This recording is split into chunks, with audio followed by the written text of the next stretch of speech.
everyone. Good afternoon, good morning, good day, a peaceful day to all of you. Welcome to the last session Hi. of our neutrality course. It's so nice to have you towards the end. And we're very glad to all of you, to all the participants, and of course to all the speakers that we have throughout this session of the first peace education session of IPT. So again, welcome to the last session, and we've been like throughout for the 5 weeks we have been explored the topic of neutrality, what does it means and why it's important. And so far towards our last session, if we have remember for the last session one, we have what is neutrality. We look into what's the conceptual background, the definition of terms, and exploring the international law that's the basis of the neutrality. And also in session 2 and 3, we have the different case studies on permanent neutrality, examining how states practice neutrality and the challenges that attach to it. And as you have seen in the case study from Global North, we look into the case study of Ireland, Austria, and Finland, and to the Global South, Costa Rica, Ghana, and Mongolia. And we also explored various situations of neutrality, including those who are actively still engaged, neutral states, those former practicing neutrality and those internationally recognized neutral state but not yet under constitution. We also have that states that that present the challenges of staying a neutral state and why does it end, and also the wins and advantages of being a neutral state. So we have seen that in those session 2 and 3 of our webinar course. And of course in session 4, we have seen what does it mean to be neutral in the 21st century. And we have also here our speaker, Miss Professor Anu, who discussed about the geopolitics realities of what's currently happening when the neutrality began and does it look like now in the 21st century.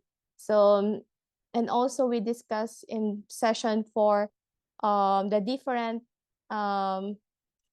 challenges of maintaining neutrality and the challenges and advantages of being a neutral state in times of war, especially nowadays in our modern times. In session 5, last week, we also engaged in critical discourse on the role of civil society, where when we had our breakout sessions. So as this whole network that currently in this course was interested to explore more about neutrality, we discussed not only to ask, we strive not to only ask questions about neutrality, but also to understand and discuss the potential options and alternatives for neutrality on how it can be improved.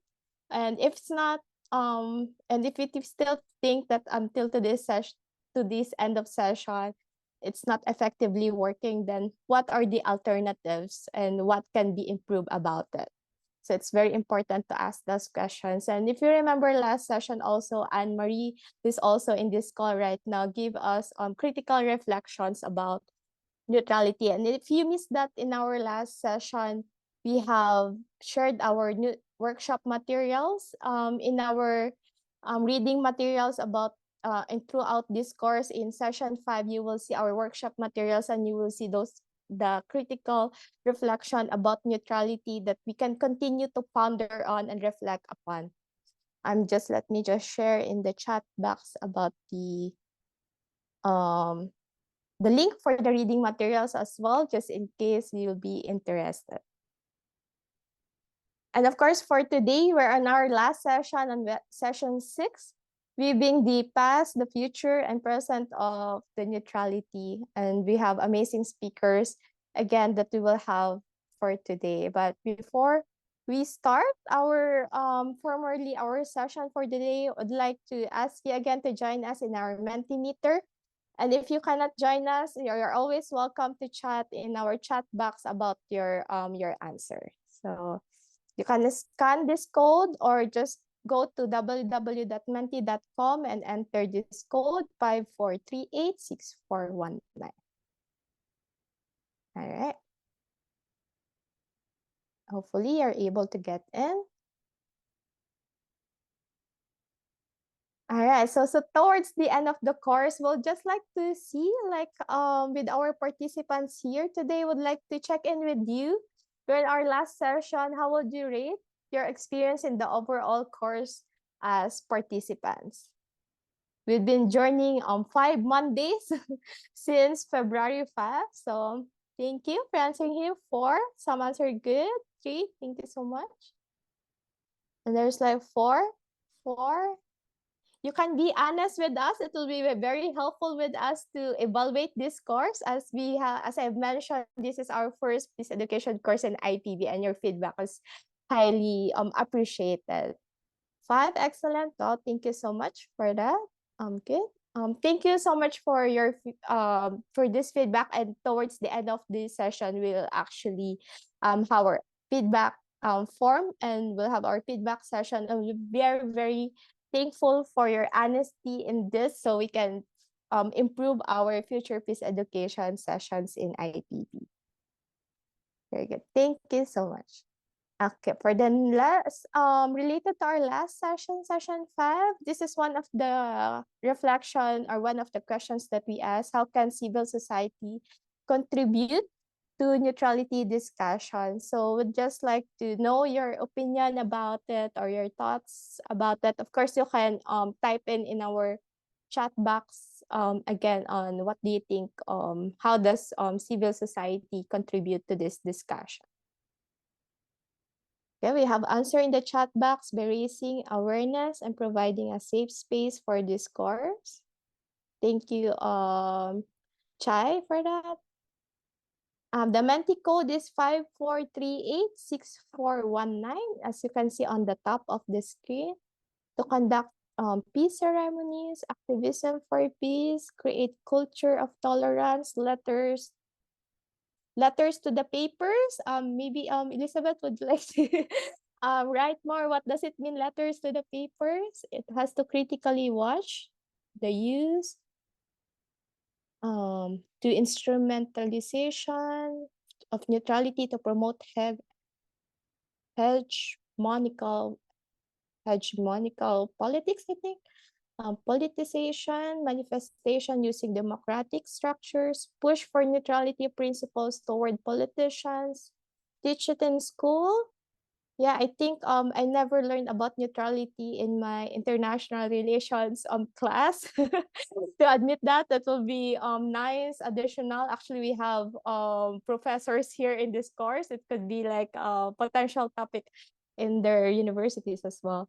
I don't feel like this was covered in the last session.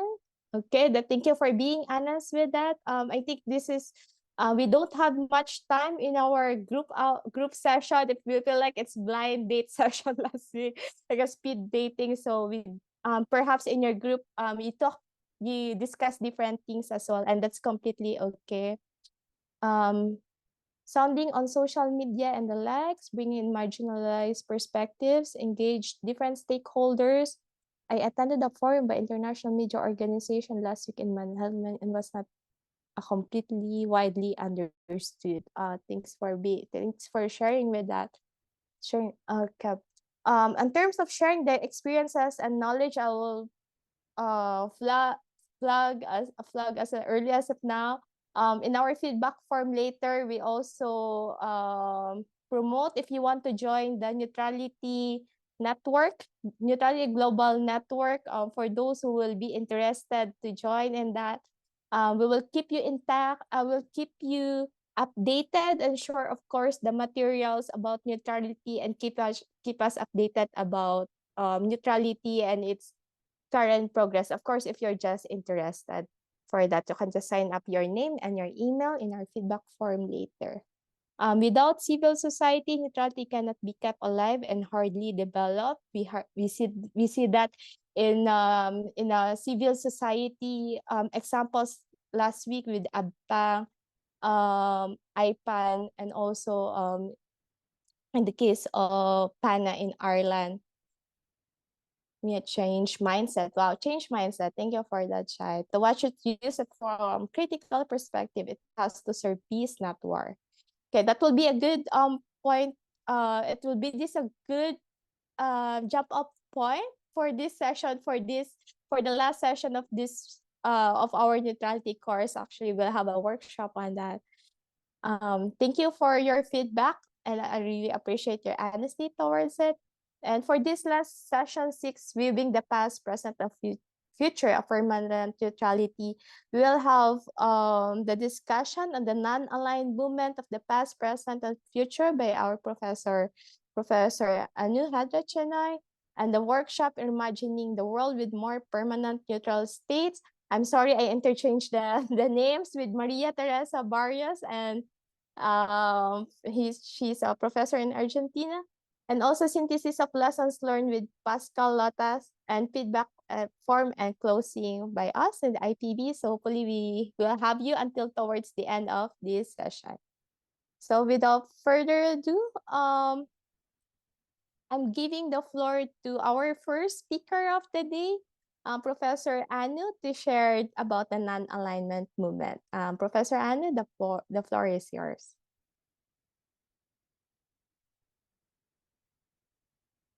Thank you, Michelle. Thank you, IPB, and all others who are part of this wonderful online series of webinars and the online course on neutrality. I think it's so relevant, having been a student of international politics for so long. Today, I've been really asked to speak on the non-aligned movement, its past, its present, and its future. And so what I'm going to do actually is I'm going to begin with some of my conclusions. And as opposed to, doing past, present, future, which I'll also do, but I first just want to focus what this non-alignment is about. So of course, you've had all these lectures on neutrality. And what I would say is that non-alignment has similarities to neutrality, but is distinct from it. Neutrality is juridical.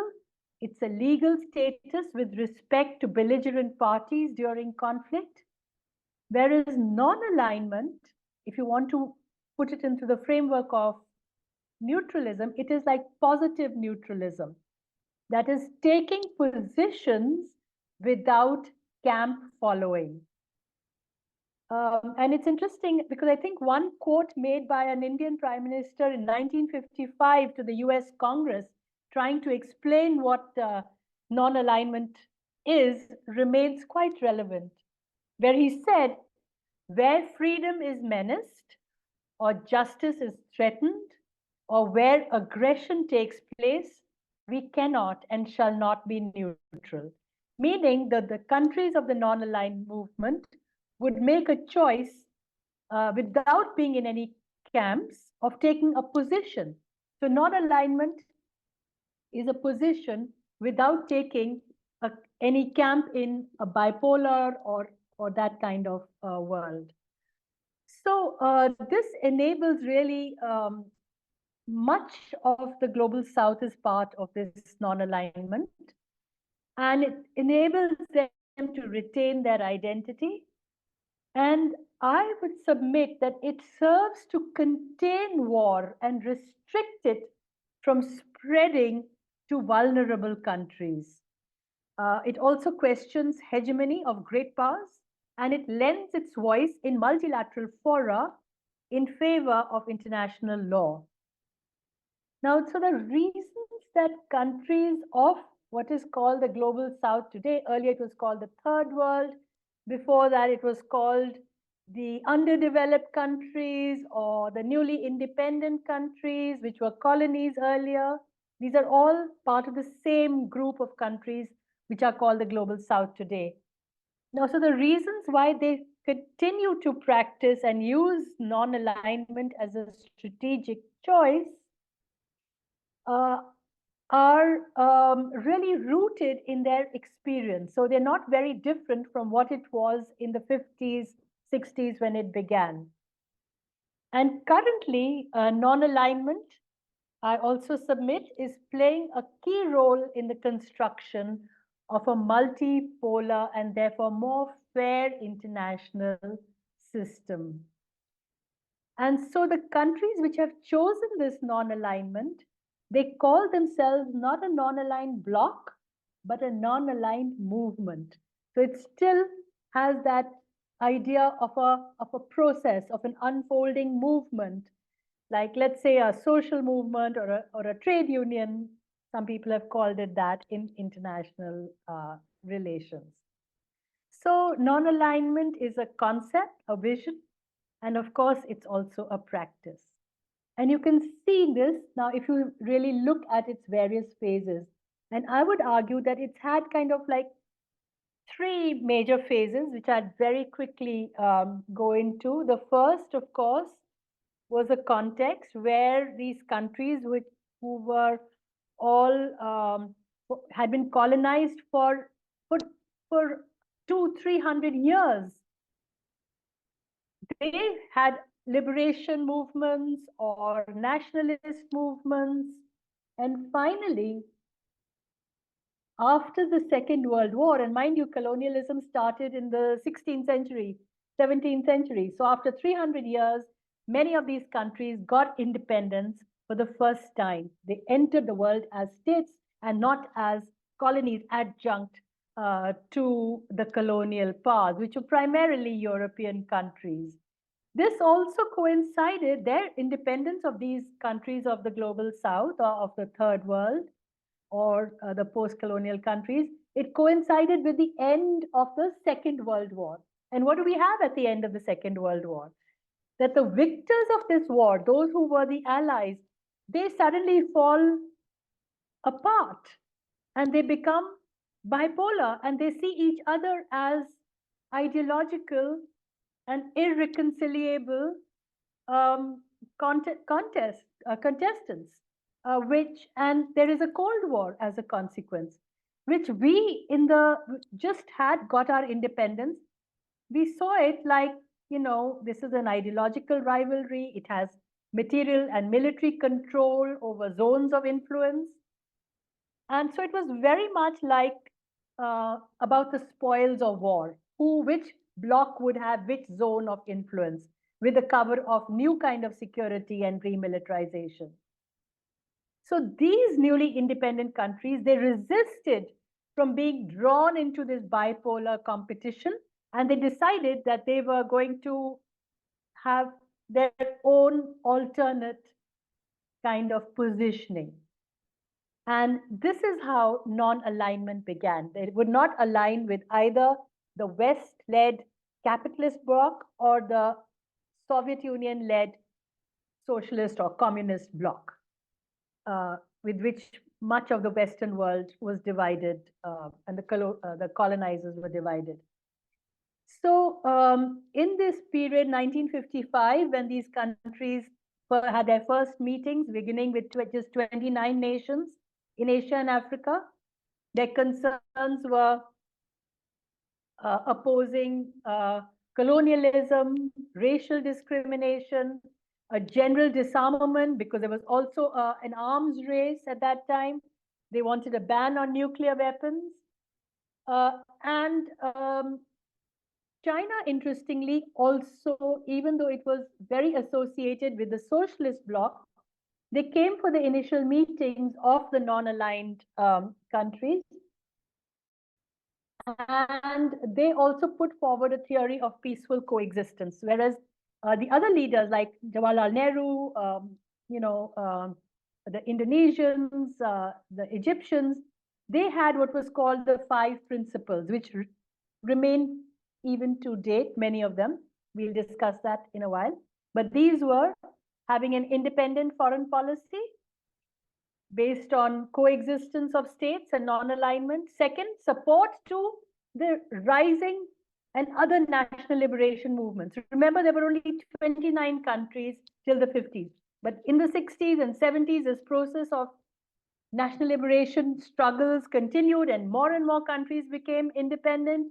And finally, you had like 108, 70, 80 countries which started, that became independent, and about 130 which joined the non-aligned movement. And if they were to join, they were to have basically committed to these 5 principles of independent foreign policy, support to national liberation movements, not be part of any military alliance in the context of great power rivalry. Of course, you could have bilateral agreements, but not in the context of this rivalry. You should have mutual respect for territorial integrity, non-interference in internal affairs of other countries, equality and mutual support, peaceful coexistence, and non-aggression. So this is what non-alignment meant at that period. And they did support each other, especially in the United Nations when there were debates. Some of these independent movements which were taking place had civil wars, there were divisions, redivisions, many got military dictatorships and so on. But nonetheless, this was what non-alignment was in the 50s and 60s. Now, the second phase started in the late 1970s when most of Asia, Africa, and a lot of Latin America and others were actually had become independent. Of course, they had serious internal issues for most of them. Internal conflicts, military coups, underdevelopment, poverty. And everyone thought that the non-aligned movement would peter out, but the numbers kept actually increasing, and its demands also shifted to global economic reforms. They developed what was called a new international economic order, demanding it that should be based on social justice and equality. They proposed reforms in the IMF where their voice would be heard. They wanted debt relief. They wanted investment, industrialization. And so a group of 77 formed within the United Nations, which was also sometimes called a trade union within the UN, where they supported each other and many of these demands. Of course, most of the demands were not filled, and the world continued as it was. The trickle-down effect of policies of how to look at underdevelopment, developed aid, World Bank loans, and so on and so forth. So,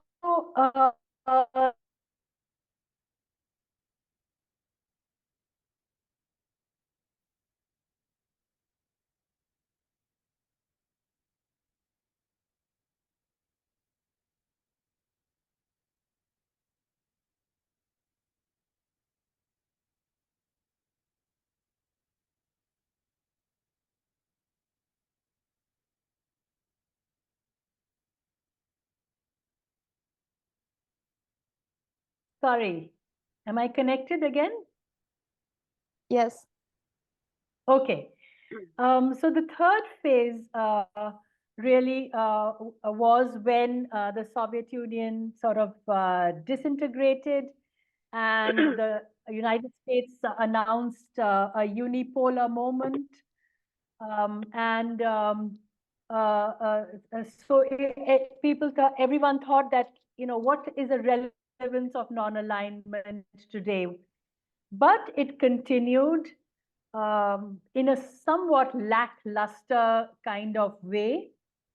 But now, in this latest phase, where there has been, with globalization, the emergence of several new emerging countries like China, Brazil, India, South Africa, where there was a phase of the Asian tigers, that many of the so-called earlier underdeveloped countries have now become emerging countries.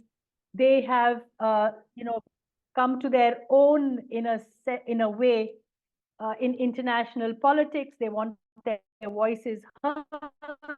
They have made demands that they should the global South should be represented in the Security Council, have more votes in the IMF and World Bank, and so on and so forth. And they have developed a number of important regional organizations like ASEAN, like CELAC, like in the African Union, and so on. So therefore, therefore, this is my last point, that this non-aligned movement has actually made, I think, a major contribution. A large number of realist theorists and hegemonic presidents and voices from great powers, like let's say John Foster Dulles and others, they branded non-alignment and the non-aligned movement as immoral. Kissinger said that these countries are so weak, they're very ideal for us to be able to manipulate them. But this collectivity that they had has grown in strength. At times, it did take a bit of a back seat, but again, has risen. And the reasons are that one, its strength is its survival, its adjustment in a volatile international environment. The fact that NAM, non-aligned movement, as it's called NAM, can balance between regional groupings, plurilateral groupings. Then second, it's an evolution of a model of coalition politics without being militarily aligned in the international system. So, and its strategies include collective resistance and self-reliance. So different methods of development. Then NAM also provides an alternative to a system of great power hegemony. So it is a kind of innovative analysis on the nature of the power structure in world politics. It has, of course, repeatedly said that they would like to democratize relations between states and focus on international law.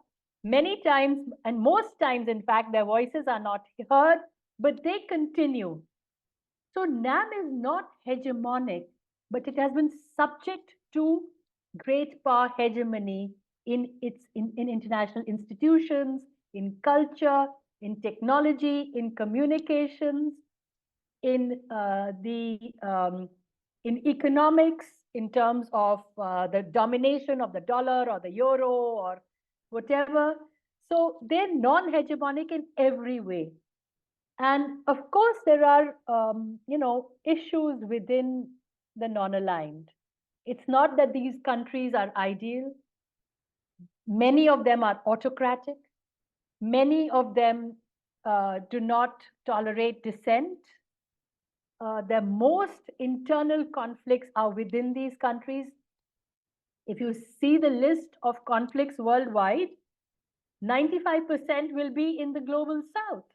But these conflicts are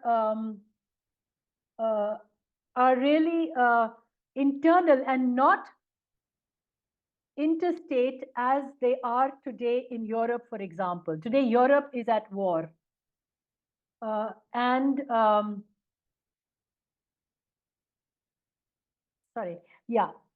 So today Europe is at war, and you will find that in the global south, while the conflicts may be civil wars or identity and ethnic wars in some of the countries, there are hardly any wars between the states. And if they are, they're managing it because they do not want intervention from the great powers or big powers, because they know that there is an interest involved in that. So really, therefore, and this is my last point, and again, another conclusion, that the goals of the non-aligned movement is to make sure that our countries, we're all part of it, have an independent foreign policy, a right to make a choice, to construct multipolarity, which is much more democratic than a unilateral hegemonic system, oppose economic sanctions, unilateral economic measures, move away from the threats from military alliances like NATO. And from this comes the thinking of another way is possible. So that is why I am leading for non-alignment and neutrality, because I think it's a way to curtail war and hegemony. Thank you very much. Thank you, Professor Anu. Another very informative and very informed critical analysis of non-alignment movement, and if connecting it to neutrality that we've been discussing throughout this course. I think it's a good springboard for our workshop that like in reimagining the world with neutrality, or the non-alignment movement that we have. Before we let you go, and thank you for spending your time with us and throughout this course. Professor Anna is also one of our co-organizers for neutrality, and it shaped our neutrality course way better than what we have originally planned. Before we let you go, there's just some questions in the chat box. Will it be possible for Ireland to join the aligned movement? I know we're not from Ireland. And also, if you have more something to share about difference between neutrality and non-alignment movement, though I know it's been discussed all throughout the your session. Do you have more additional or final words before we let you go for today, Professor Anu? Yeah. I think this question from on Ireland is very interesting. Whether would it be possible for Ireland to join the non-aligned movement? Ireland is already a neutral country. So I think the non-aligned movement would be delighted if Ireland actually took the stepped out of NATO and joined the non-aligned movement. There was a meeting of the non-aligned movement in Kampala just about 2 months ago, and 129 countries attended. All the foreign ministers were there, including our Indian foreign minister, the South African foreign minister. They strongly supported Palestine, called for a two-state solution, called for an independent Palestine, and called for it to become a member of the United Nations even right away. They made a lot of demands on a more equal global order. So I think Ireland, I mean, the ruling class or the regime would have to negotiate how they would like to do it, because non-alignment is a very loose coalition. It has no single coordinating center. It has no major office or a building which says that this is, so it's a very flexible grouping, sometimes haphazard. But if you see their voting patterns in the UN, if you see their positions on major wars, on international relations, they somehow spontaneously come together. Thanks. Thank you, Professor. And actually, yeah. there's also like additional And comments in the chat box. Yeah, someone has said the Austrian Chancellor Bruno Kreisky was in the 1970s a very active member of the non-aligned movement. So really, anyone can join the non-aligned movement if they have these few positions, and that is an independent foreign policy, not wanting to be part of a military alliance or bloc, and taking a position which coincides with this. And you can see that most of the non-aligned countries, they're not anti-West and they're not anti-Russia. They would leverage both sides to get gains, therefore a fair international trade, and generally for global disarmament and so on. So I think the civil society anywhere can ask or persuade their governments to join the non-aligned. Thanks very much. Thank you, Professor Anu. I think it'll be a good springboard to our next session. We're in more on the workshop on imagining the world with more permanent neutral states, and I'll bring to the floor our next speaker, Professor Maria Teresa Barrios. The floor is yours. Hello, how are you? Well, it was an honor to be able to to listen to Anu. Thank you very much. It was a great explanation. So now I don't know, Michelle, if you can show my PowerPoint. I sent you a third version. Thank you. Let me just get the third version and I'll just project it to the screen. Okay, so I will just starting to think not only, of course, the participants that are the most important people, the ones that give the sense to this seminar, but also the organizers of this seminar, especially the IPB for having invited me. My name is Maria Teresa Barrios. I'm from Argentina. I'm a peace educator. I teach at the, hello. Okay. Put the second one. It's just one sentence that remain in Spanish. The second is okay.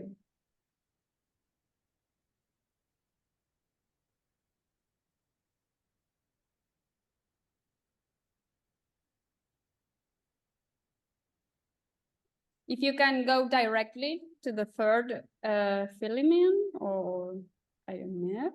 Okay, that's just a very short presentation of me. As I was telling you, I teach at National University of Rosario.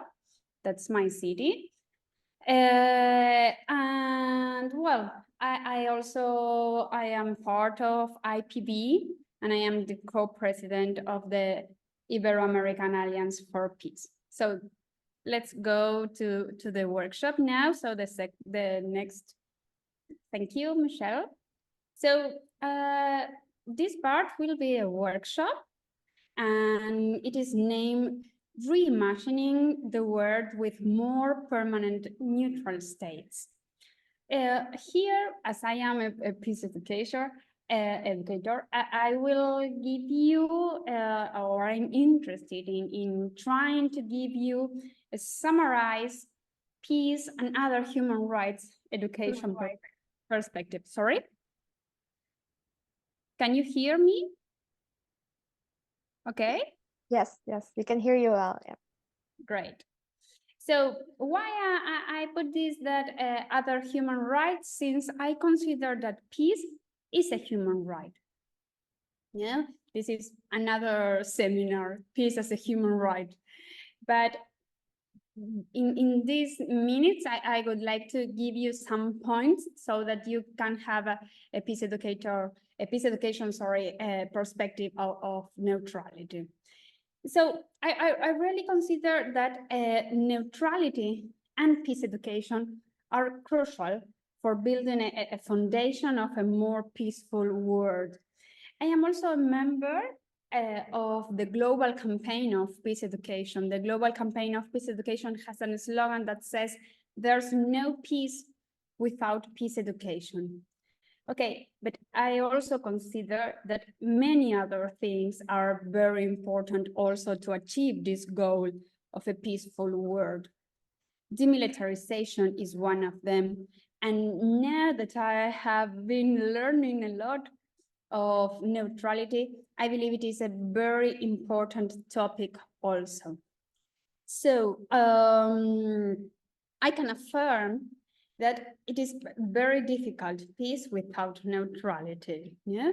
So as I've told you, I teach at Rosario National University, and there, among other things, I teach mediation.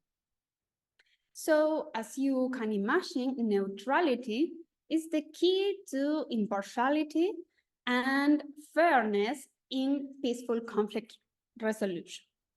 It involves maintaining an objective stance, free from bias or favoritism, to ensure equitable treatment to all the parts involved. As you may also know, peace education fosters a culture of understanding, of empathy, and tolerance. it empowers and equips individuals with skills to resolve conflict peacefully through dialogues and to promote a mindset of non-violence. We have here some the professor from India, no? And whenever I speak about non-violence, I think about Gandhi and his legacy. So this workshop, the idea of this workshop is to explore the significance of promoting neutrality in peace education and delve into the role of neutrality in peace building and peacekeeping, emphasizing the importance of neutrality and equality, both at personal, but making the focus in a state level. So as you have here, how the concept of neutrality links to the fundamental principles of peace education. Okay, the fundamental principles of peace education, such as respect for diversity, constructive conflict resolution, promotion of human rights, justice, equity, are specifically applied to promote an impartial and equitable stance by states in international affairs also. So here I would like to explain how these principles are linked to state neutrality. For example, respect for sovereignty and self-determination. Some state neutrality implies respect for sovereignty and self-determination of other states, as well as non-interference in their internal affairs. In terms of peace education, this relates with the principle of respect of the diversity and autonomy of the different people and actors also in international arena, promoting cultural and multiple respect among states and avoiding unwarranted intervention in affairs of other countries. Diplomacy and mediation. Well, neutral states, as you know, such as Switzerland, can often act as impartial mediators in international conflicts, facilitating dialogue and negotiation between conflict parties. In terms of peace education, this relates to the principle of dialogue and effective communication, promoting peaceful conflict resolution through dialogue and not violence. Diplomacy and mediation rather than violence and coercion. Please, if you have any question, just open your microphones or write, or if there is something that is not clear, sorry about my English, I know it's not perfect. So if you are okay, I continue, and if not, you just ask me for something. So promotion of peace and cooperation. So here we can see that neutral states often actively promote peace and international cooperation, acting as advocate of peaceful conflict resolution and multilateralism also. Can you go to the filming? We are not, yeah, because I'm just in the, no, that here, great. I'm in the last point of promotion of peace and cooperation. So this, in terms of peace education, this relates to the principle of promoting the paradigm of collaboration as opposed to the paradigm of competition. I don't know if you know that phrase of Maria Montessori that says, everyone speaks about peace, but nobody teaches peace. We all teach about competition, and competition is like the principle of every war. So teaching cooperation is very important, and switching the paradigm is even more important.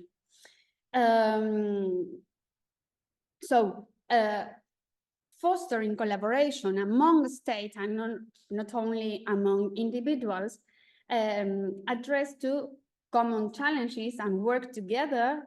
States can work together also towards development and more just and peaceful work. We have, for example, here in South America, we have Mercosur. Well, that's a way of trying to work together some specific topics, especially in merchant, selling and buying things. So the fundamental principles of peace education are applied in a context of state neutrality. To promote, as I said, impartial and equitable states by states in international affairs, and encouraging diplomacy, mediation, and cooperation as means of promote global peace and stability. Yes, now, if you can, Michelle, go to the next one. So the importance of adopting a neutral stance in conflict resolutions and the promotion of peace. Well, here we have at the state level, as we know, adopting a neutral stance in conflict resolution and the promotion of peace is essential at both individual, as I said, and state levels for several reasons.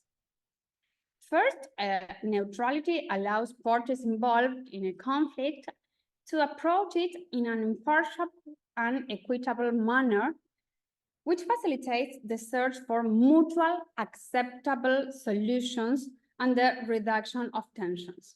Yes, this phrase of mutually acceptable solution is very important in mediation, but it must be important in all types of situations in where we have two parties. But not taking sides, so a safe and objective space for dialogue and negotiation can be built, and which increases the chances of reaching lasting and sustainable agreements. Yes, so at the state level, as here it says, adopting a neutral stance is essential for maintaining stability and peace at both national and international levels. In addition, state neutrality can help to prevent escalation of conflicts and preserve peace in the region, but not engaging in military alliances or military interventions in international disputes. At the individual level, adopting a neutral stance in conflict resolution and peace promotion means cultivating an attitude, as I said, of impartiality and understandings toward different perspectives and experience. And this involves being willing to actively listen to all parties involved, recognizing the validity of their points of view and working towards solution that benefits all the parties involved, as I said. So fostering neutrality in the individual level helps to create an environment of mutual respect and collaboration that is essential to building peaceful and just societies. In summary, adopting a neutral stance in resolving conflicts and promoting peace is crucial at both the individual and the state level to ensure equity, justice, and stability in human relationships in the international community. By promoting neutrality, we can work toward a more just, peaceful, and sustainable world. Now, Michelle, please. The role of peace education in promoting neutrality. How can peace education help in this point? Well, peace education programs and approaches can contribute to fostering a culture of active and constructive neutrality in society. Now, this involves educating people about the importance of maintaining an impartial and equitable stance in conflict resolution at both levels, personal and state. Educational programs can highlight how neutrality can be an effective means of avoiding polarization and conflict escalation, and how it can contribute to building more harmonious and peaceful relationships between peace communities and also states. Educational strategies to promote fairness and conflict resolution through dialogue. This is how peace education approaches can include a variety of educational strategies designed to promote fairness, dialogue, mediation, and many other ways of resolving or aborting a problem without violence. State-level neutrality awareness. Peace education programs can also play an important role in raising awareness of neutrality at the state level. Here, for example, in Argentina, peace educators are not used to speak about neutrality. It is not a topic in seminars or even in masters. So this is a very interesting and important theme or topic that must be included, I believe, in many, many seminars or places that speak about peace education. Because this also involves educating and must involve educating political leaders, government officials, and citizens about the benefits of maintaining a neutral stance on international and regional issues. Educational programs can highlight how neutrality can help to prevent involvement in military conflicts and facilitate mediation and diplomacy in crisis situations. By increasing awareness of neutrality at the state level, policies and actions that contribute to peace and stability at the national and international levels can be promoted. And the last one, and then we can have some time to speak with each other. Can you, Michelle, go to the next one, please? Thank you. So, challenges and opportunities in integrating neutrality in peace education. Empowering future generations with the principles of neutrality equips them with tools to navigate conflicts and promote peace resolutions and foster a culture of empathy and dialogue. But which challenges would we have? For example, difficulty in maintaining neutrality in polarized environment. There might be a big difficulty in maintaining neutrality in environments where conflicts and deep divisions exist. In such situations, peace educators may face external pressures to take sides or adopt a biased position, which can compromise the integrity of their work and the effectiveness of educational programs. Perception of neutrality as indifference. Well, neutrality, as you know, can be perceived as indifference or passivity in face of injustice, raising ethical dilemmas about the role of educators, in promoting social justice and human rights. Some people may interpret neutrality as a lack of commitment to social justice and human rights, which raises ethical dilemmas also. So we can also face, some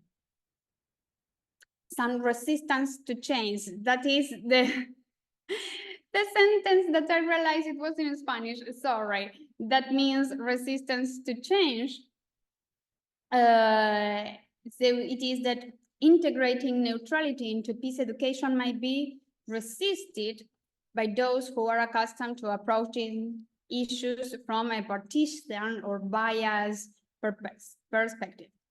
Changing people's mindsets to adopt a neutral and equitable stance can be a difficult process and require an ongoing effort of awareness and education, of course, more education. And between the opportunities, well, promoting understanding and empathy, building bridges and promoting dialogue by providing a safe and neutral space where all parties can express their views freely, new opportunities for collaboration, as I've already said, and cooperation can be opened up. And promoting peace at personal level, but also I would like to focus, and this is which more one of the most important topic, and one of the topics in which I am most like enthusiastic about, is teaching neutrality or promoting neutrality for politicians and people of governments and leaders, to make them consider and embrace neutrality at the state level. So having said this, now we have some minutes for, I don't know if we, how are we with the time? We can do this brainstorming. We only have 5 minutes for this, but I don't know if we are okay with the time. Maybe we can skip this, yeah, and go directly to some rooms. Yes, Alex, I can't hear you. Yeah, thank you for your presentation, Professor. Thank you.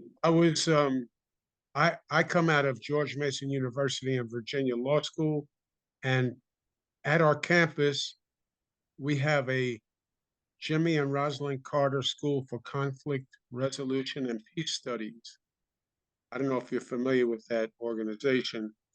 And also in the US, we have an official government agency called the Institute for Peace. Of course, the funding is negligible compared to our Department of Defense. But what does Argentina have? And I'm thinking back to the days of Operation Condor in South America, and of course, your military dictatorship.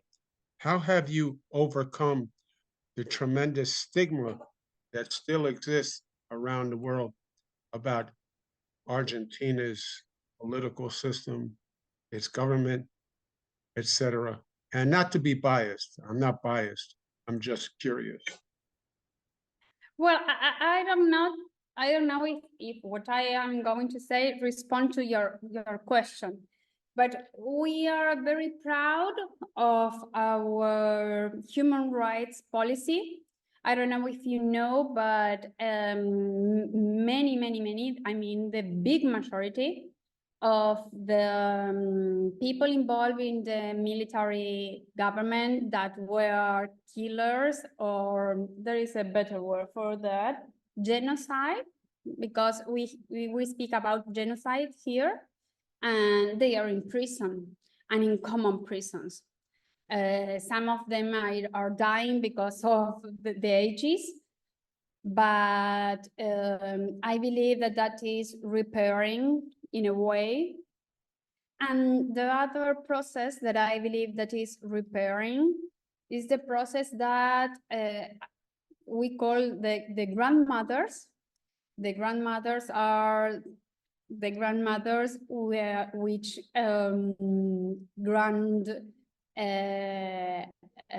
sorry about my English. Their grandsons and daughters were robbed by military, and many of them are recovering their identities. We still have a path.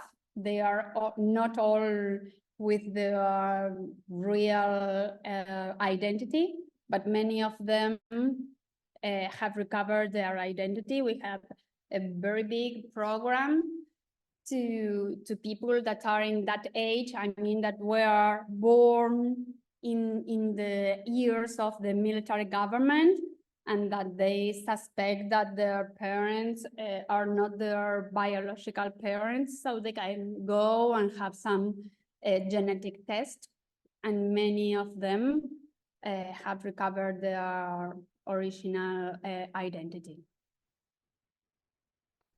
Sorry, I have some.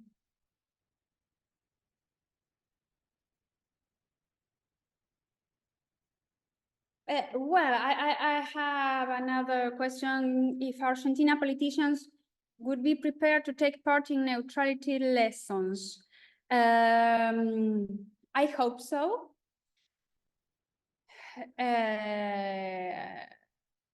But I'm not sure. I believe it must be like a path, as it is a path, peace education.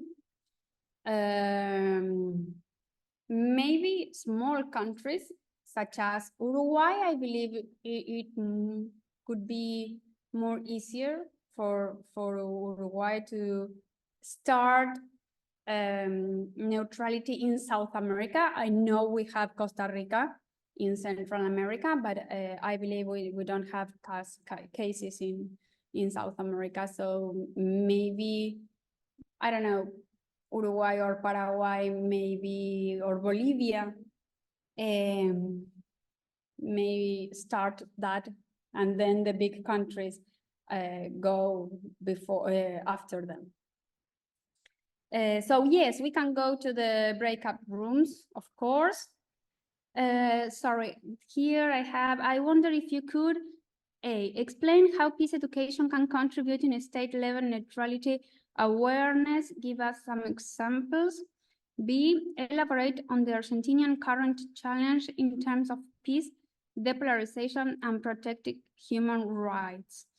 I believe that, I mean, the one of the most important challenges of peace education is that if it is spread, one or two or three of the people that you educate, and I am not only speaking about formal education in schools, but also informal educations in other programs that you can have, those kids, those youngsters, those adolescents, they will someday be in places of power in the government. So some ideas and values that you teach them, such as neutrality in this topic, but also, for example, I don't have the, I need the word in English. Well, to don't have guns and weapons. Yeah, planes de desarme, if you can help me. Disarmament plans, maybe, that would be the perfect word. I mean, if they are taught with those ideas and those values, when they arrive to the government and to their places, they can implement that much more easier than if they didn't have some peace education classes. And well, I can't, I don't know, Milei has become a president in December. We are in the beginning of March. I really can't speak about his policy. But I really hope he's not with armament and he will stay neutral, but I'm not sure. Okay, so I don't know if I have another one, but we should go to the rooms. Maybe we can have 4 rooms. What do you think? Or 3 rooms? We will just have, yeah, we'll just have 3 breakout rooms and it's all ready. We will go there. We will open all the breakout rooms for now, and we will have this discussion for the group, the one that you have seen in the screen, as Maria Teresa said. Discuss strategies to promote permanent neutrality in states and plan for an alternative world based on its premise. And of course, as we have learned throughout this course, if you have the groups are like a safe space to discuss also like what are the alternatives for neutrality, if you have seen that throughout this course, that if you have felt that there is something need to be improved about neutrality, then it's also an opportunity for each group to discuss like what are the alternatives for neutrality or how it can be better to promote peace. So without further ado, I will open the breakout rooms. You'll have 18 minutes and hope to discuss this with your group mates. Let me just open it. Yeah, maybe we Mm.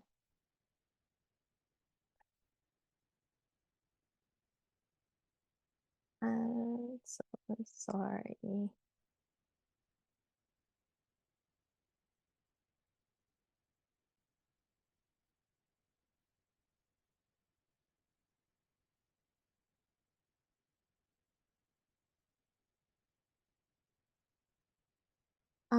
Hello, Shan. Can you join breakout room number 2?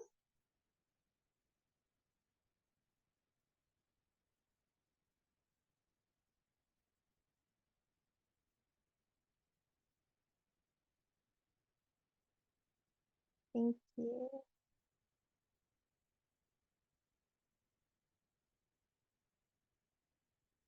And let me join. Join.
Okay, so I believe we are all here again. Thank you once more.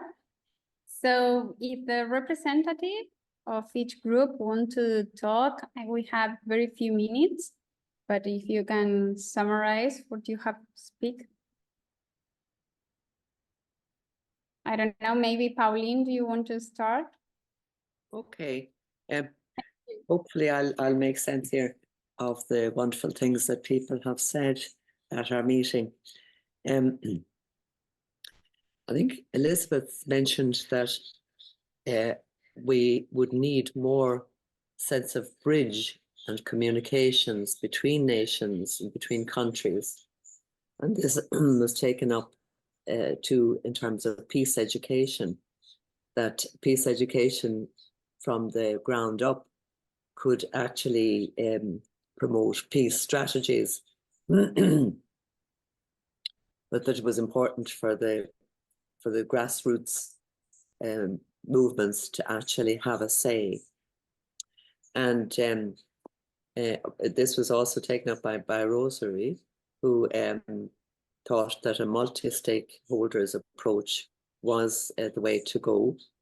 And because neutrality seems to be such a foreign concept to many, it's very important that there are such spaces like this, safe spaces where people can step outside of positions to actually really hear each other and to think about how neutrality might work in their situations. And Alex also was reminding us that, you know, how divisive media can be in terms and promote kind of side taking, as in the recent Gaza situation. And you know, that from a USA perspective, it was quite difficult for people who have been affected historically to actually kind of to try and kind of find a clear way forward. It was such a turmoil for them to be in. And on that issue of sides, it was said that neutrality could speak to both sides and not kind of get stuck in positionizing. I can't read my own writing, but I'm doing my best. Also, neutrality, position of neutrality. Neutrality can say that it's for peace, that it's not about sides, that it can be a friend to both, and that what is worked for is peace and resolution. And Reverend Jules, I think, spoke very interestingly about the position of religion and faith. And because there are many, from my own self, I could see that there are many people of faith and church groups who are involved in peace building and peacemaking. So he spoke about the difficulties of speaking to political views from that faith position, and that he was very clear that, again, that side taking is not helpful, especially at the moment in terms of Gaza, and that it was very important to uphold neutrality law and mediation law. That would be, I missed some of the first bit of it, but that would be my take on it. Thank you. You know, we have a matter of time. I don't want to be disrespectful with the professor that continues. So maybe I would ask the other groups to write it and send it maybe here in the chat, or maybe by email to Michelle, Sin, or the IPB. I don't know, what do you suggest, Michelle or Shem, if you have another idea, but so that we can continue with what is next. Yes, thank you, Professor Maria Teresa, for another Thank you, session. I Bob. think all our participants are able to, hopefully all our participants are able to participate in our workshop activity and share their opinion. And of course, for those the rest of the two groups who would like to share their reflections, yes, please kindly write it into the chat box or send us via email, and we'll circulate that in our weekly updates with you through our email address, through the email that being sent. Thank you, Professor Maria Teresa. It's such an honor to have you for today's workshop. The And honor was mine. to move for our next session, I'll give the floor to Professor Pascal, who will give us the synthesis so far of what we have, the journey of our neutrality course for the last 5 weeks, and it's our sixth week now. Professor Pascal, the floor is yours. Well, thank you very much, Michelle, and thank you everybody who took part in this workshops and the entire 6 weeks. I mean, to me, this is, I am a neutrality researcher, right? I do this on a daily basis, and I try to understand how this concept works. And seeing so many people actually being interested in it and trying to bring in like very, very good ideas and very, very good analysis from different parts is really a joy. It's my third time to speak here, and for the third time, I'll maybe circle back to what I said at the very beginning. You know, neutrality is always and everywhere a reaction to conflict. So the way that conflicts evolve in international relations or interpersonally, the conflicts shape the way that a neutral reaction to that then what it would look like. When we talk about more neutral countries and more permanent neutrals to emerge in the world to lead to peace, what we are thinking about is a general approach toward making conflict smaller, right, or diminishing the chances for conflict, while at the same time we would still recognize that, yeah, if we strive for neutrality, then we would accept that a certain level of conflict is still there. And I do think that this is something that we are taking out from these 6 sessions here, that also like small permanent neutral countries, they somehow always connect with this question of conflict. I remind you, for instance, of Yargel Khan Engsai Khan, the Mongolian ambassador, who said that Mongolia for many, many years was thinking about whether or not to become neutral, but that the potential conflict between Russia and China and the refusal of the P5 to actually accept or to give guarantees to Mongolia for if it declared its formal neutrality, that all of this kind of disagreements are one of the reasons why Mongolia in the end didn't declare its neutrality, even though it has been working on the neutrality concept for a long, long time.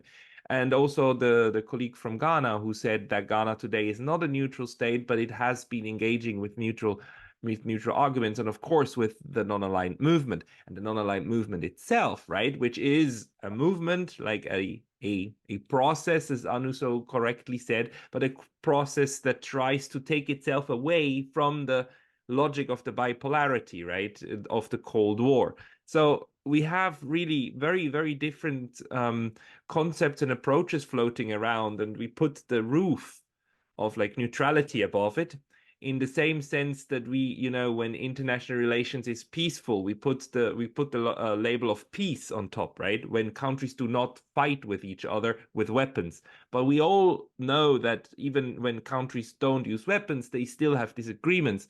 There might still be trade disputes, and we still have conflicts. But the question to us is, how do we create a world in which conflict can be managed below the level of using horrible physical violence?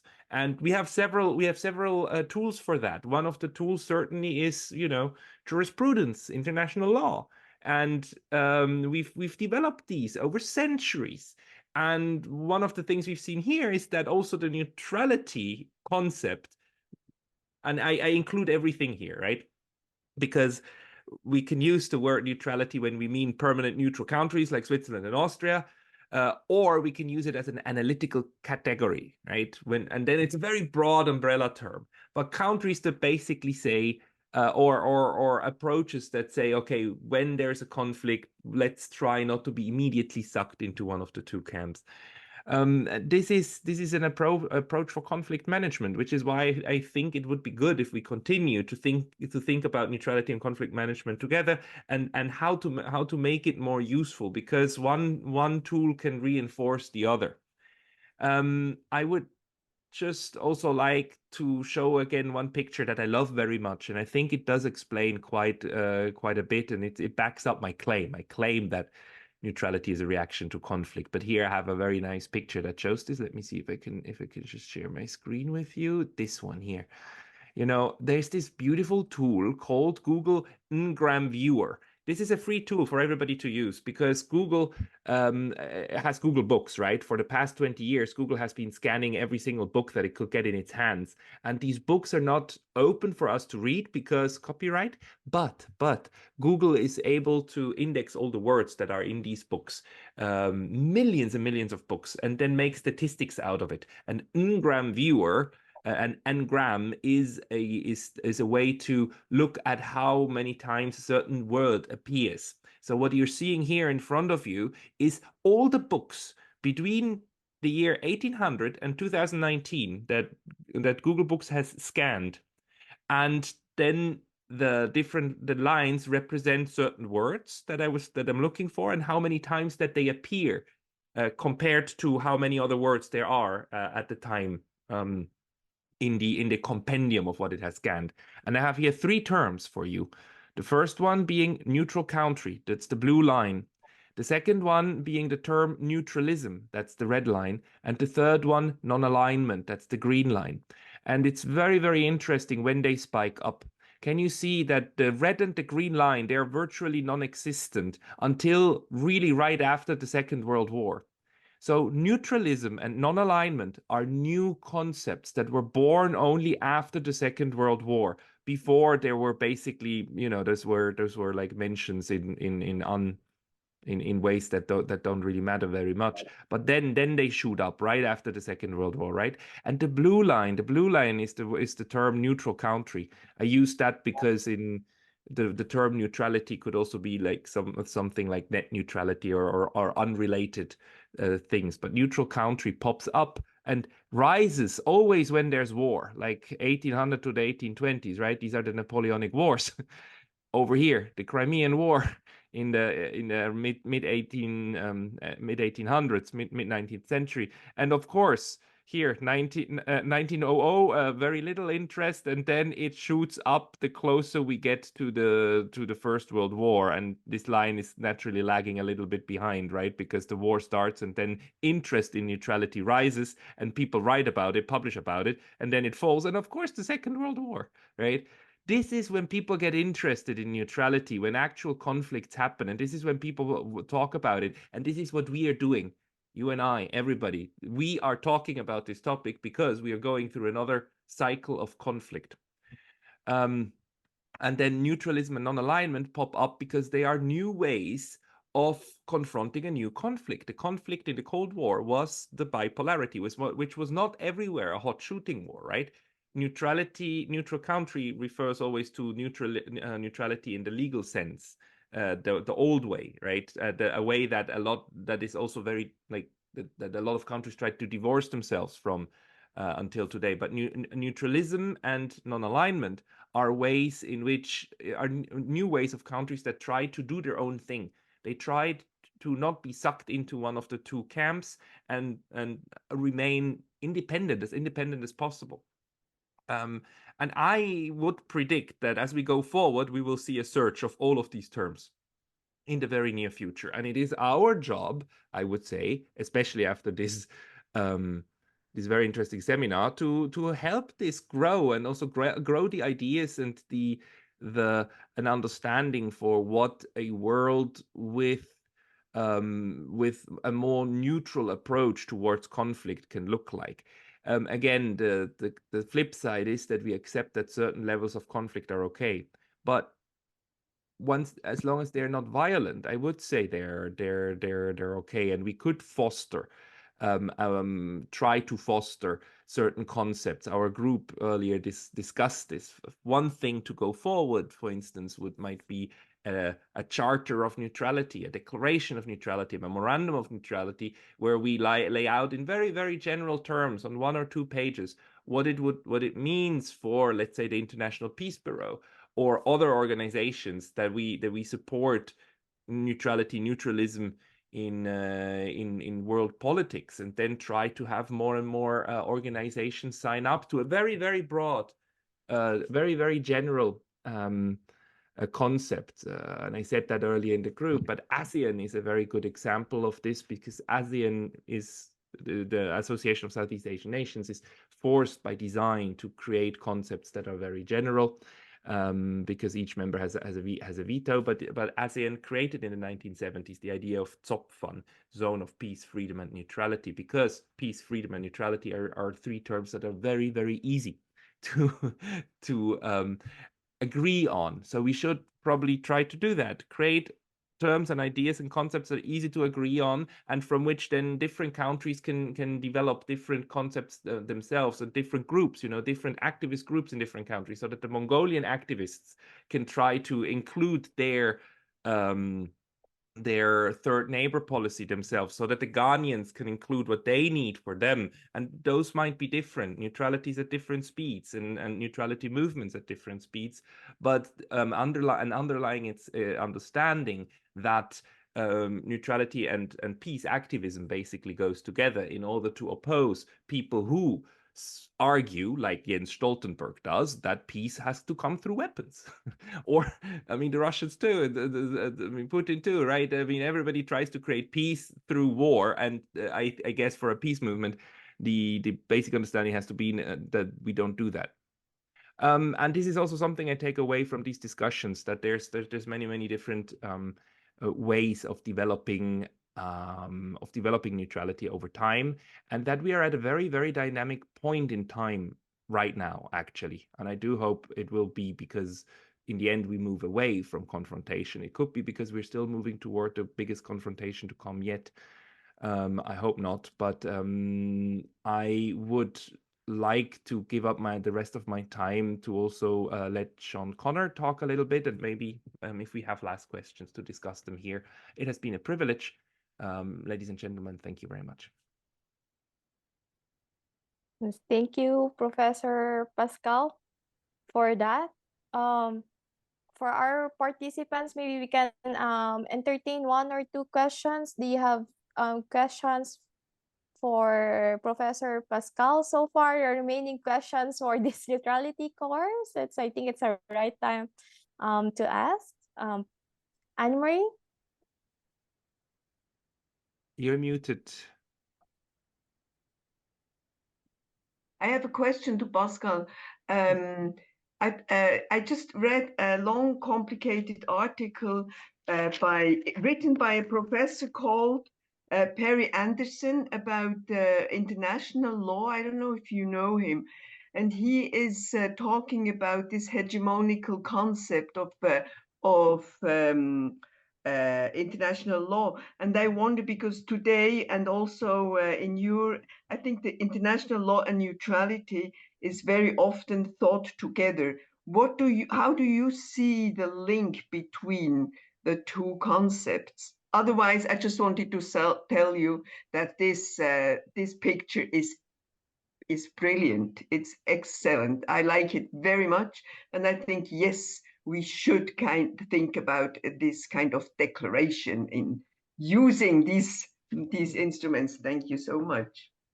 Thank you very much. Good question. I mean, the simple answer is that neutrality, and the way that permanent neutral countries use it, is enshrined in international law. The term neutrality itself is part of like several treaties, and has developed over at least 500-600 years, and is an international law concept. Non-alignment and neutralism, they are not. They don't exist. They are very new because they're very new. So neutrality is like 500-600 years old. That's why it has already become part of treaties and so on. That's why like a lot of especially classic like neutrality studies people, they study the law because that's where it's most graspable. And we have little studies on like, let's say, strategies or politics and so on. We do, but international law has been very prominent and very strong in developing the concept, especially in the 19th century and the early 20th century. So following Perry Anderson, that would mean that neutrality is part of this hegemonical concept to legitimize colonial and other forms of conflict resolution, let's say. I wouldn't say to justify it, but I would say yes, neutrality is definitely part of the toolbox of what white European colonizers used or what they developed, which is why the one of the reasons why the non-aligned movement refused to use that term, because they said it belongs to the colonizers, we want something new, which makes good sense. Yeah. Thank you so much. Thank you. Yeah, thank you, Anne-Marie. And we have some questions from the chat box. Yeah, I'll just read through it and then you can have fast answers to it before we close. Professors, there are certain safeguards in international law. Is CH part of non-aligned states? Degi, what's CH? China, Czech Republic? Sorry, can you repeat? You cut off a little bit on my end. In the chat, Chai, is there a certain safeguard in international law that spouses neutrality? From Degi, is CH, I'm not sure what CH, part of non-aligned states? And Rosary, again, follow up. Can we have neutrality if there are countries? And CH is Switzerland. Is Switzerland part of non-aligned states? Yeah. No, Switzerland and Austria do not officially partake in the non-aligned movement, as far as I know. They could if they said they would like to. I'm pretty sure the non-aligned movement would take them, but this is another one of these things, of these leftovers of colonialism. I believe that the neutral countries tried to stay away from the non-aligned ones, except for a couple of instances during the 1970s and 80s. But they view themselves differently.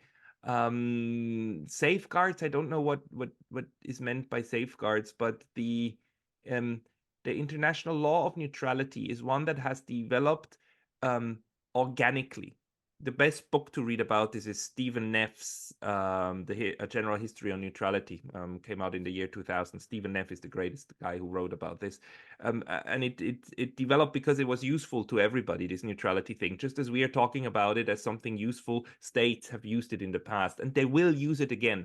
That's why I'm not very worried about neutrality. Neutrality keeps popping up again and again naturally. We don't need to instigate it from above. But if they appear, there's better ways of using it and other ways that might be less conducive. So if we organize a little bit, we might be able to help to push toward using neutrality in a good way. Because like one of the questions I got earlier and I forgot actually to answer is somebody wondered if I could elaborate on whether neutrality might be the best, when neutrality might be the best or worst possibility to be taken for global South states. There are moments when neutrality for the sake of neutrality is not a good idea. You shouldn't try to be neutral for neutrality. You should try to be neutral in order to achieve something else, which is usually stability and security, right? And then you need to think about how to do that. But the Philippines actually tried, under Duterte. Mr. Duterte tried not to push like the international law, the arbitration case that he basically inherited from Aquino in 2016, and tried to be more or less neutral, and it didn't help because China still kept pushing for its claims. And then on the other hand, that now the Philippines tries to have a closer relationship with the United States. But this is also a very risky strategy because you might become a battleground for a future war. So neutrality itself the issue is always like, what is the alternative? The alternative to neutrality is an alliance. And sometimes alliances can help, and sometimes alliances might do the opposite of what you want them to do, and they might drive you into a war. So it's a balancing act either way. And each country and each population always needs to look at what's happening on the ground, just like the Mongolians, right? They need to look at, well, we're sandwiched between two large states. We got to make something out of this. And each country needs to ask themselves, does it make more sense that we try to be as neutralist as possible alone, or neutrality with a couple of others together, like ASEAN tries to do with ZOPFON, or are we forced to basically create a security community in order to safeguard ourselves from the big neighbors? And there are no perfect answers to this. I recommend trying to assess the security situation as realistically as possible. And what I mean with that is try to assess what these different states try to do around you, and hopefully have a pacifist outlook at how to achieve peace without having to go to war. That's always the danger. Thank you, Professor Pascal. I think that's all our questions for this. And yeah, and that's how we're going to wrap up the full session of the neutrality course. And before we close this program, we would like to take a small time of you, at least 3 minutes, just to show you. Let me just show my screen. We really appreciate your feedback about this course. So for your time, if you have some time to open your browser a little bit and scan this QR code, let me just also share in the chat box the link of it. You have a time to fill up our feedback form on how the neutrality course went and your suggestions for improvement. We really highly appreciate it. Your answers through this feedback, we're going to use it to evaluate our peace education webinar and to help us improve in our next topics and sessions on peace education. And also in this feedback form, you will see towards the end of the question, if you want to be part of Global Alumni Network for Neutrality, then please input your full name and your email address. And if you don't want to, that's completely okay. Just put NA. And also, if you think that you're eligible to receive the participate, if you participated 80% of the live session, then we'll be gladly to give you the certificate of the participation for this webinar course. We just need your full name so we can get the right name in your certificate and your email address. And we're going to send to you all the recordings of the neutrality course that's exclusively for you, for those who registered for this course. And we hope that we heard from some participants that they really want to rewatch it again and to have a reflection about neutrality. And of course, if you have questions after watching all the videos again, just send us an email and we'll be happy to share that with our speakers that we had in this course. And we thank you for your participating in this course, and of course to our brilliant speakers who give us time and to help us to organize this course. And of course, afterwards you can continue the feedback. I just like to share it with you before we close our program.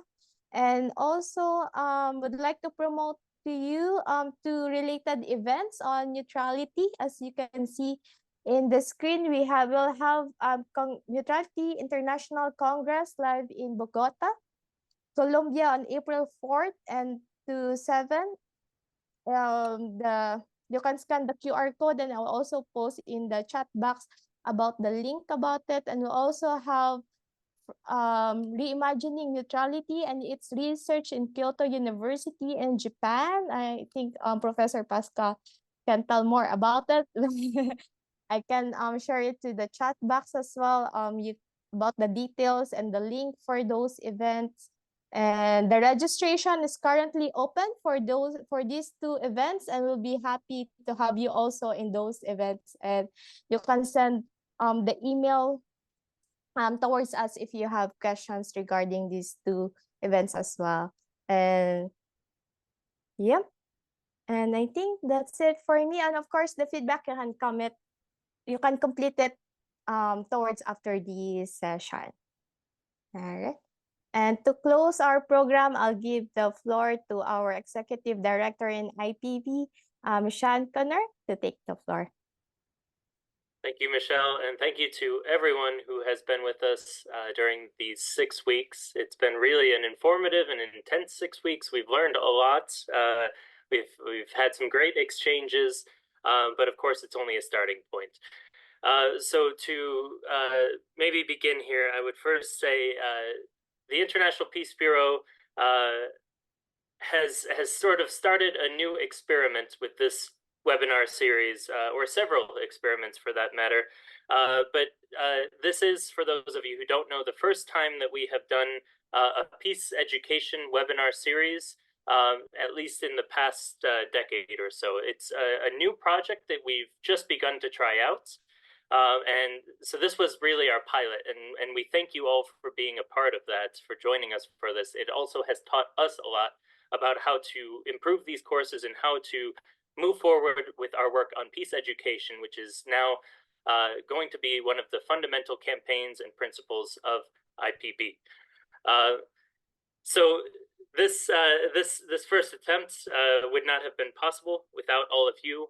The International Peace Bureau, for those of you who aren't as familiar with our work, we are an international network organization.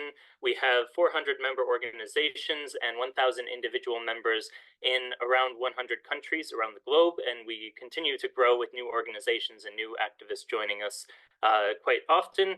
Our central mission is a world without war, but we do go much beyond that also to push for really a just peace, more inclusive and more complete idea of peace. And this is really the goal that we have in all we do. So with peace education and this specific series around neutrality, the idea was, on one hand, to shed some light and some clarity into controversial, misunderstood, or complicated international political situations, and to provide tools, resources, and ideas for alternatives based on this peaceful perspective that we're coming from.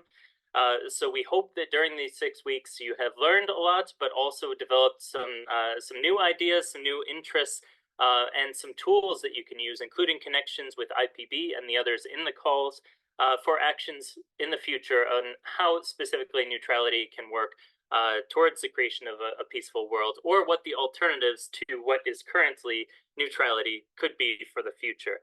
So it is really a start of the discussion. I think we covered a lot of ground, but of course, as Pascal knows, I think neutrality goes way more into depth than what can be done in 6 two-hour sessions over the course of about a month and a half. So following this, we do hope that you'll keep in touch with us. We hope to have a group where we can have those working or interested in neutrality exchanging resources, articles, news as it's coming out, so we can also continue to learn from one another on the subject, perhaps have some more conversations beyond this webinar call.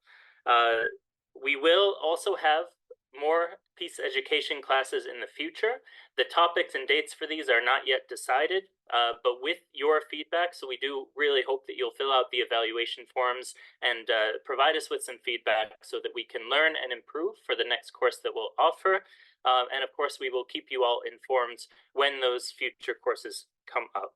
Of course, if you want to stay in touch with IPB or become a part of us, you are also welcome to fill out the membership application that's on our website, either as an individual or part of an organization, and join in the international network, which would also connect you with our partners, many of whom you heard from on these weekly webinars, but also many more beyond that, and really form part of our international movement for peace. So just to conclude here then with some final thoughts, I would just like to thank first and foremost all the participants, our co-organizers for this event. This is not just an IPB webinar, but we had partners with the Neutrality Studies program at Kyoto University, the Asia-Europe People's Forum, ABFANG, the Coalition of Peace and Neutrality Organizations in Austria, IPAN, the Independent Peaceful Australian Network, Transform Europe, the Transnational Institute, and the International Association of Lawyers Against Nuclear Arms. So from all of us, a big thanks. And also, of course, to all our amazing speakers that we've had during these six weeks, we could not do this without all of you. So thank you so much for that. And then just one final personal thanks to our MC and our coordinator of all of this. None of this would have been possible without Michelle Clemente, who really took the lead to make this project such a success. So a big round of applause for Michelle and all of her work. Thank you, Sean, and thank you, everyone. So to live up to that, if you still want to be part of Neutrality Global Alumni Network, just fill us the alumni forum. Thank you and have a good day to all. We hope to see you in our next IPB Peace Education session. Thank you so much.